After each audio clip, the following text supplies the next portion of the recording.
सभी विश्ववासियों को स्वतंत्रता दिवस की हार्दिक हार्दिक शुभकामनाएं। मां भारती सभी विश्वजनों का कल्याण करे। स्वतंत्रता और आजादी, एक स्वतंत्र व्यक्ति अपना जीवन सुचारू रूप से चला सकता है। स्वतंत्रता भोजन से भी बड़ा काम है। हमें अगर गुलामी का भोजन भी मिले तो वो हमारे शरीर को और हमारे मस्तिष्क को, दिमाग को नुकसान पहुंचाएगा। स्वतंत्रता बहुत मायने रखती है। आज हमारा देश स्वतंत्र हो गया है, तो हमारा देश गुलाम कब हुआ इसको जानना जरूरी है। लोगों को आज भी भ्रांति है कि हम कब गुलाम हुए। हम कोई अभी लेटेस्ट में थोड़े गुलाम हुए थे। हमारे यहाँ जो शासन था, हमारे धरती माँ के, माँ भारती के लालों का, आपने भी अगर इतिहास पढ़ा है तो सिर्फ 2000 साल का आप इतिहास पढ़िए। उसमें आप पाएंगे मगध, नंदवंश, मौर्य वंश, चौहान वंश, गुप्त वंश, ये सारे हमारे धरती माँ के लाल, माँ भारती के लालों का शासन हमारी धरा पर था।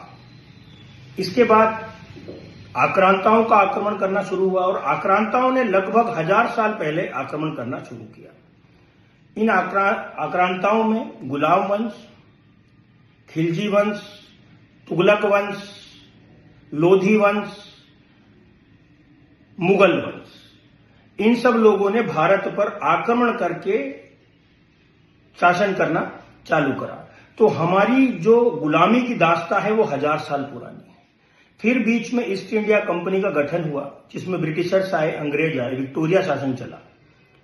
और सबसे बड़ी आजादी और स्वतंत्रता हमें ब्रिटिश शासन से भी नहीं मिली, क्योंकि एक सबसे बड़ी कहानी है कि आपके देश में, आपके राष्ट्र में कई जयचंद हैं जो आपको और आपके राष्ट्र को सबसे ज्यादा नुकसान पहुंचा रहे हैं। स्वतंत्रता के पहले भी यही हुआ।